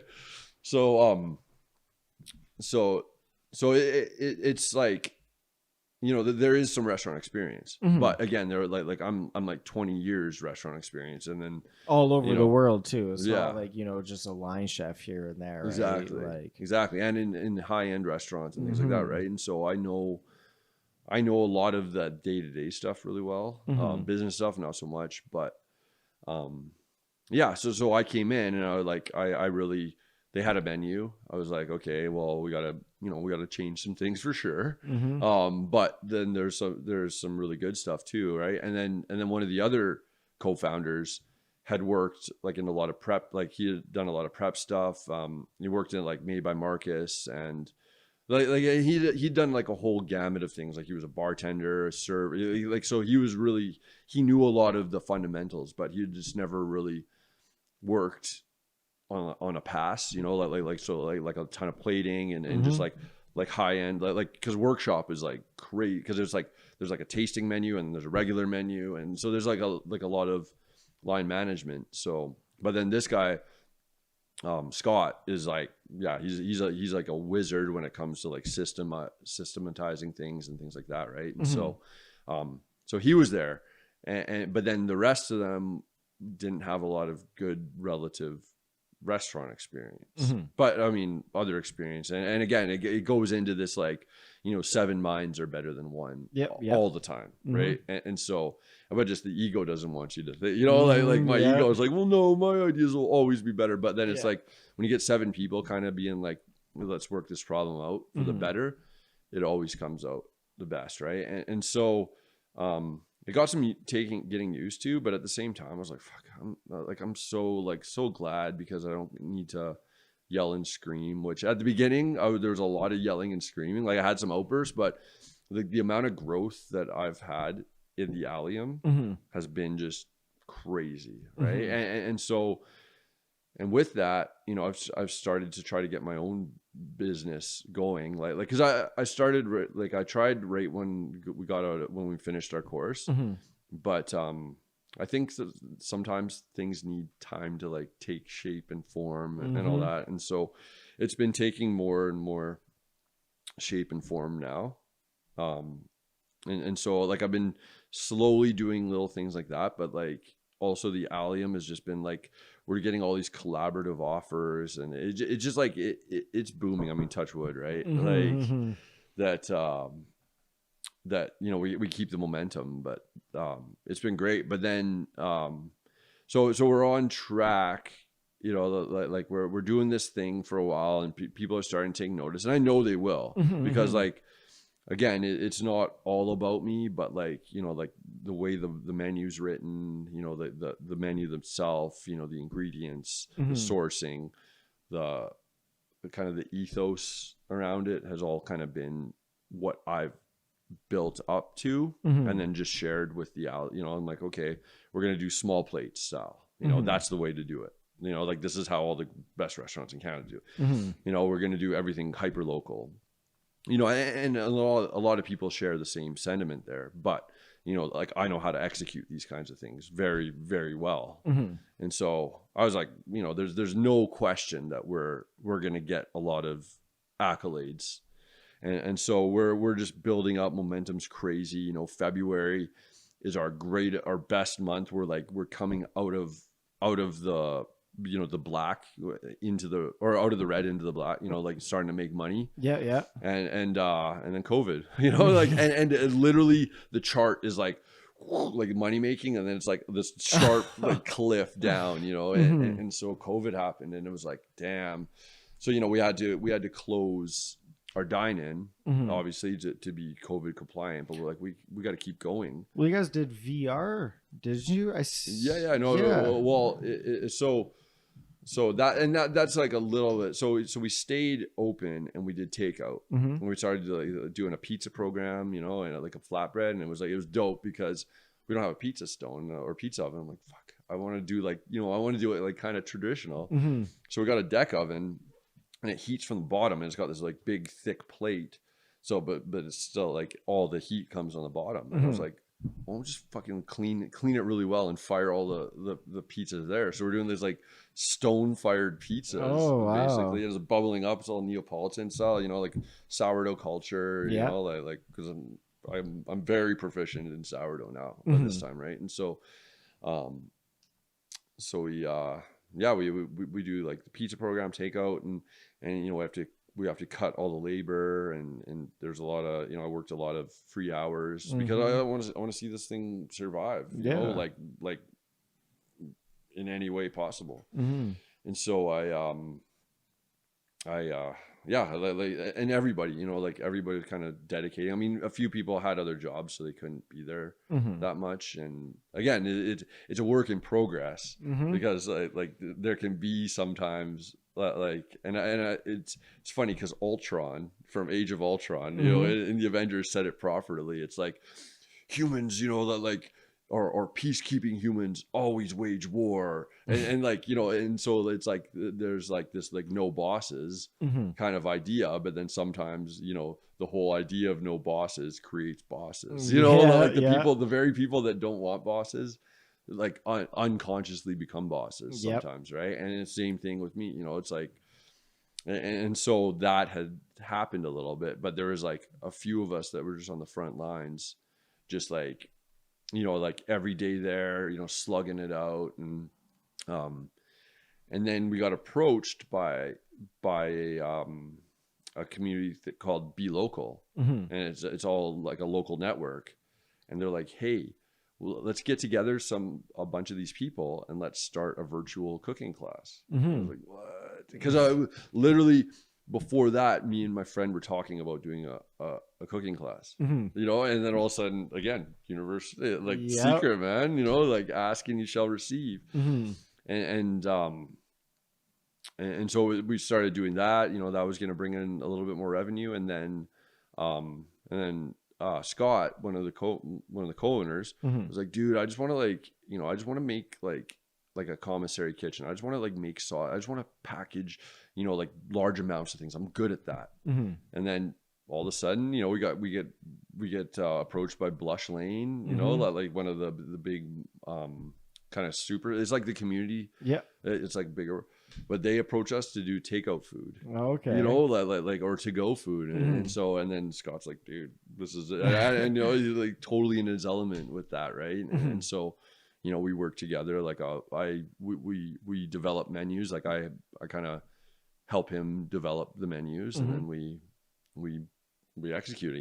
He executes it. He makes like hundreds of to go items a week. Jesus. And so we get this other stream of revenue. Again, like asking you shall receive. And so and then we started to be able to do dine-in again, and. People, it was slow at first, but now it's starting to pick up again. Where, we're again, I don't want to talk because No, every time yeah. I'm like, we're getting way busier. The next day we're like dead. So yeah, Yeah. you know, it's just it's happening the way it's got to. So Hmm. Well, like right now, that's you talk to anyone in the restaurant industry, that everyone will tell you it's just not consistent right now. mhm. Seems like some days everyone wants to go out, and some days nobody For wants to sure, go out, yeah, man. right? It's like the tides, right? Like you know, It- unchartable tides right now. yeah. Like I was gonna approach my friend to make an app where you put in all the data of of your restaurant. Mhm. So it's like Tuesday the 16th or whatever, you know, and then it's like, okay, it's this temperature, blah blah, and then all of this algorithm just brings all of the data from all the other restaurants or whatever, and it's like you're gonna be busy today or you're not gonna be busy today. Oh yeah, You know, yeah. because like right now there's no way to understand it, man. Like Seriously, like inconsistent. That's the best way to put it, yeah, right? Some days it seems like everyone's coming out, and some for days it sure. seems like everyone's like absolutely not, right? Totally. And it's just like what is the because like some days it'll be like sweltering hot, it'll be super nice day, Mm-hmm. and people will be packed in there, and then the next day it's the same thing, and then nobody's there. It's like what the Yeah. fuck, like seriously. But anyway, yeah, like, and I really just think, you know, like it's just about staying the course too, right? Like with a vision is not deviating from the vision, you know, like being able to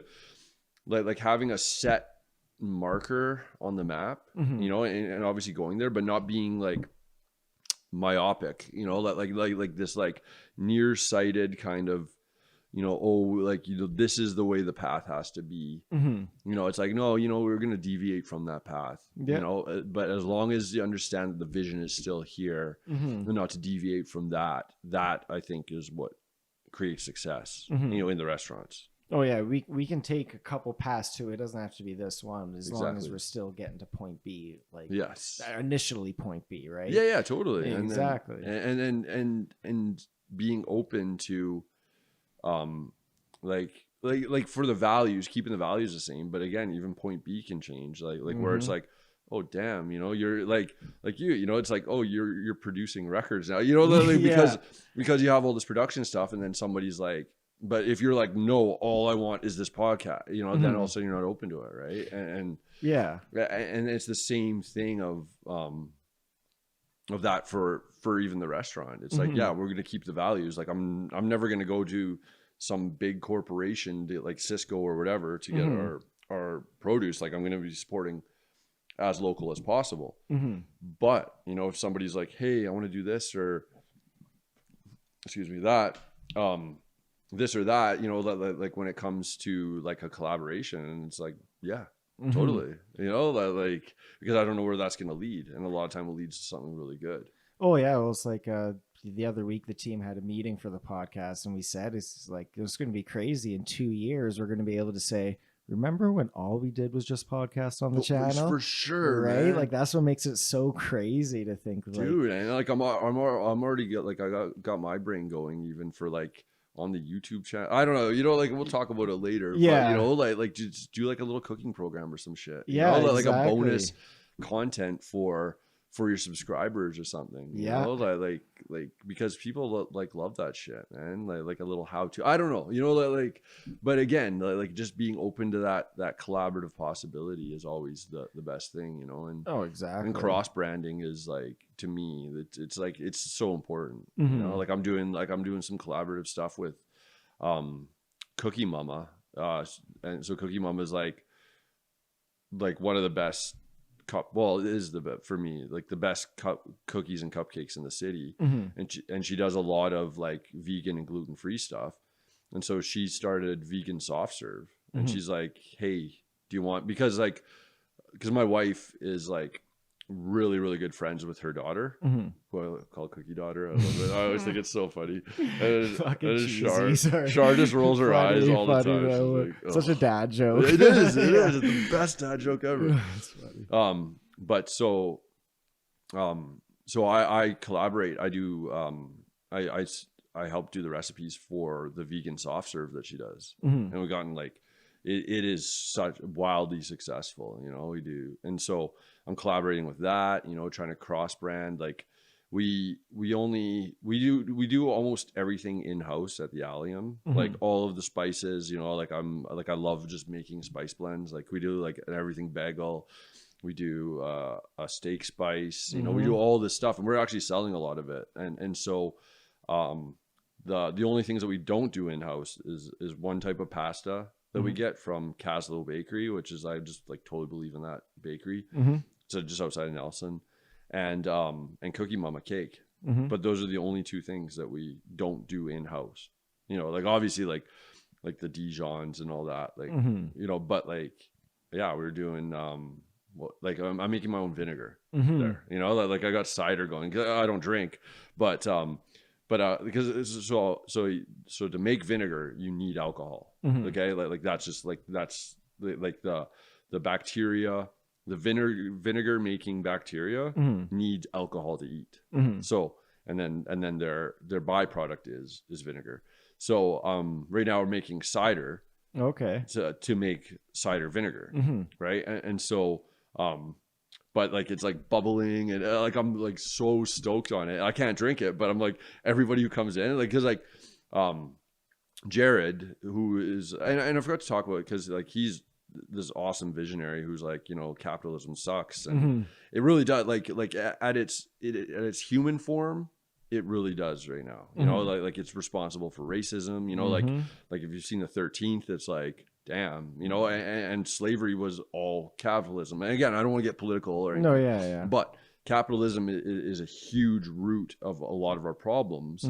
And there's a lot of propaganda by capitalists who got more money than we can ever even imagine to keep their power, you know, and that's all that they do, right? Everything that they do, they control the media, all this, right? And so Jared's a very anti-capitalist, to say the least, you know, and I totally believe in his sentiment too, right? Like when I go into a kitchen, I'm no better than anyone else, right? Exactly. And I hate the idea of people getting mad at people for making mistakes, because the only difference between me and the person that hasn't made that mistake yet is I've made that mistake more than once, all the time, you know, like so if I don't chop something properly, the only reason I know how to chop it properly is because I've made that mistake of not chopping it properly so many times, right?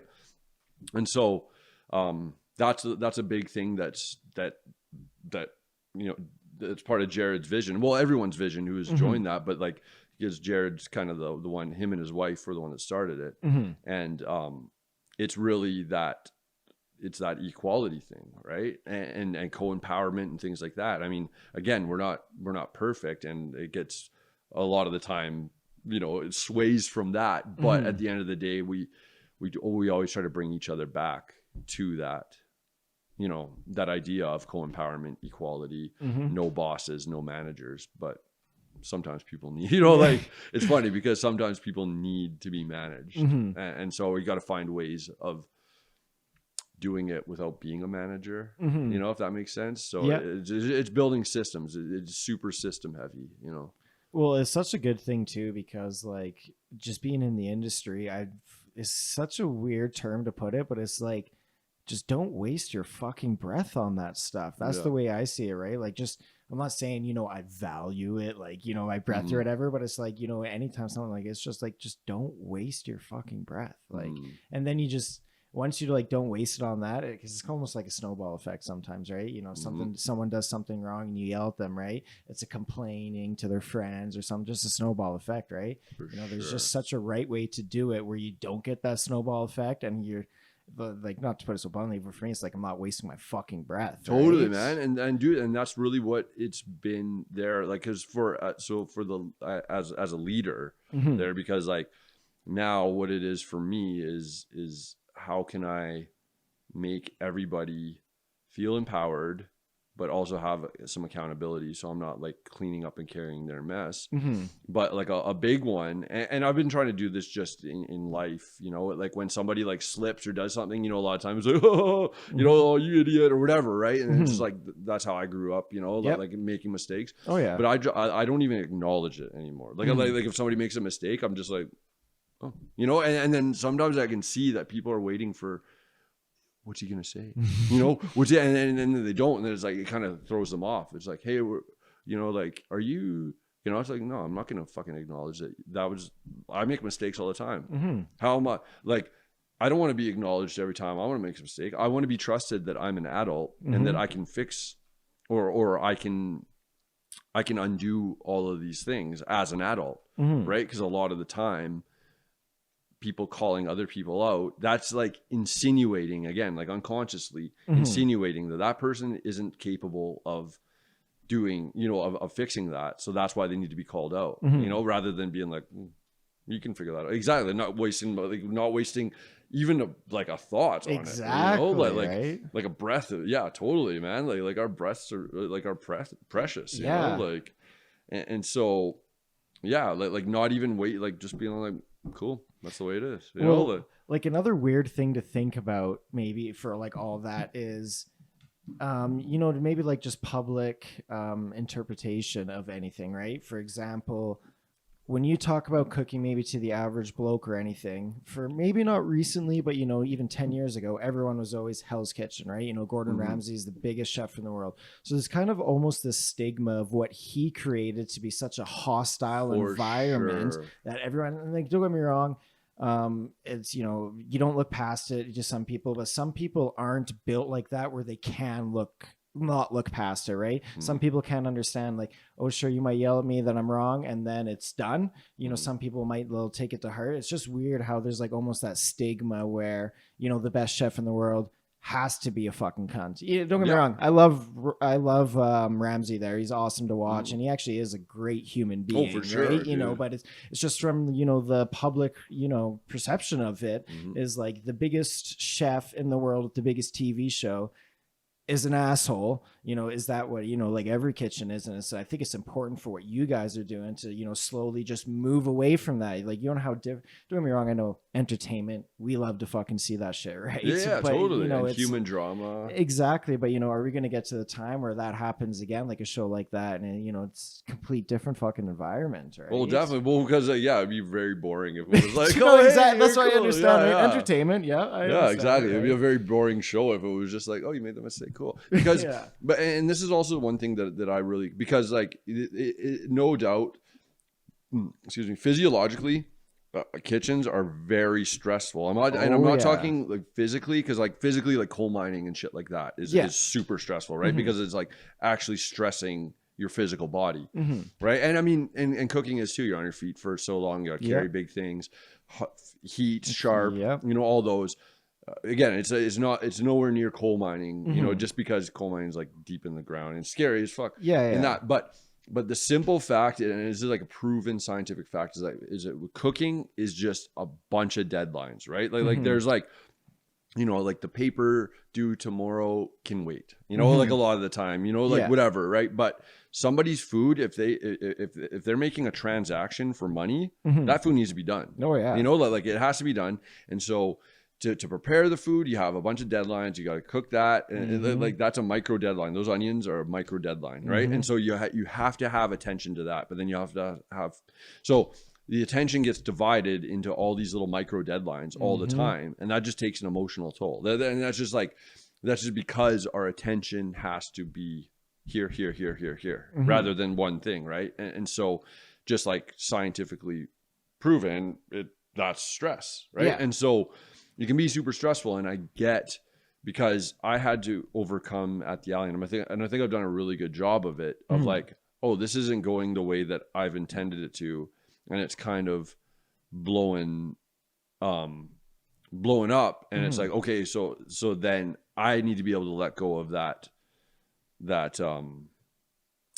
outcome that I wanted and be able to go into something new. And so for me, what I think defines a really good chef is how can I instantly capitalize on that quote unquote mistake that somebody else or myself has made and still make it look like I intended to do this, right? That's what it is, rather than like, oh, well, you know, like this is screwed up, we got to throw it out, right? It's like, no, you know, like, because that's another big thing at the Alien, right? Is like, we want to try to reduce our waste footprint too, because like a lot of food gets wasted in the restaurant industry. It's sad, right? It is. And so we're really trying to mitigate that.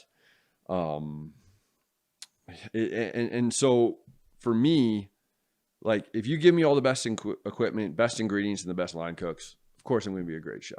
Yeah. You know, that it's fucking easy. You know, you can put somebody with very little experience in that position, they'll succeed. Yeah. But it's like, give them really shitty ingredients, really shitty equipment, and people that aren't that experienced. And if they can make that shine, that is a good chef to me, right? And again, and I'm not trying to like blow up my own horn or anything, because I feel, and I'm not, you know, I'm not the best or anything, and I kind of want to get rid of the best and the worst too, right? Because it's just a bad archetype to get people either feeling bad about themselves or like too good or too bad about themselves, rather than just like, you are and you're great. Who you are is great. Yeah. You know, and if you want to improve and whatever that means to you, then do that. But, you know, don't have a measuring stick that is put on you by like society or whatever, right? Like, because I spent so long doing that, and I still have those echoes in my unconscious, right? So, I'm really just trying to work on that, like accepting people for who they are. Exactly. You know, and in the kitchen where it's like, oh, you don't have this experience? Well, let me tell you, I've made these systems for you. They're not for the people that, you know, intuitively know how to do things. This is a step-by-step guide on how you can become a good chef too, because that to me is a good chef. Yeah. It is somebody who can create that in other people. Right, rather than like, oh, I'm at the top of my game. It's like, you know, like. No, I think the measurement of success is so important. Like, you know, I used to be in a band. We played one show, sold out, lineup outside, and like for me, that's fucking making it, right? You know, some people are like, "Oh, you used to be in a band. Did you make it?" I'm like, "Oh yeah." They're like, "Oh, you record deal? You played stadiums and stuff?" I was like, I played one show in front of over 100 people. That's me making it. Like that was all I needed, right? You know, it's just, and for everyone's measure of success is completely different, and it's not a problem to have high measurements to shoot for the stars, right? But there's also not a problem for someone, you know, saying, hey, I'm just happy doing this right now, right? Like, you know, I actually admire those people who can, you know, just lower and just be completely happy with it. Because I'm like, man, like I just admire you because I admire how happy you are, right? You know, and there's nothing wrong with having high measurements of success, right? There isn't, you know, and that, because that's another thing too, right? Like I think that a lot of my unconscious kind of beliefs growing up is like, I got to be good so I can be worthy. I can be worth something, blah, blah, blah. And so those still echo.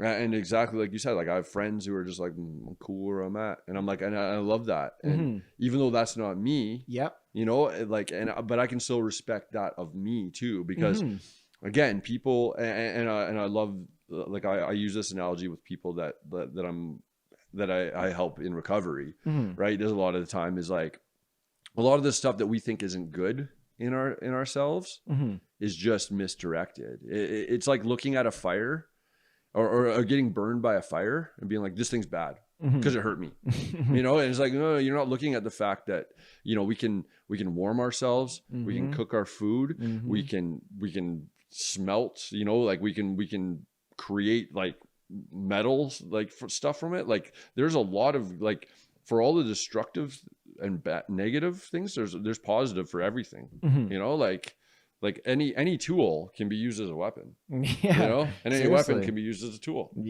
Like so, you know, like it's really reframing that too. And as you know, as a chef, I think that for me, or just anyone, like a worker among workers, you know, like I just take that now with, I try to take it with a grain of salt. Like if I overwork or I'm working too much or I'm too connected to an outcome or whatever, it's like, whatever, you know, like at the end of the day, I can be like, I can forgive myself for that, you know, like, because I'm just a human being.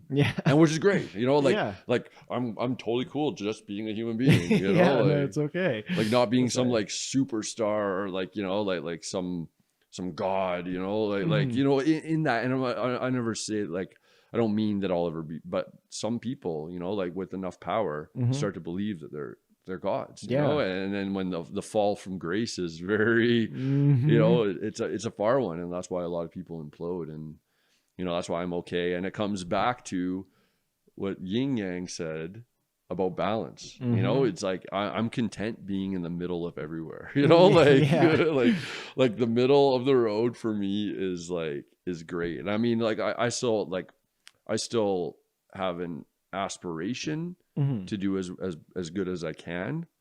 But again, I'm not gonna like, I'm trying not to measure my success with somebody else's, Mm-hmm. right? To be like, well, maybe as good as I can is middle of the road.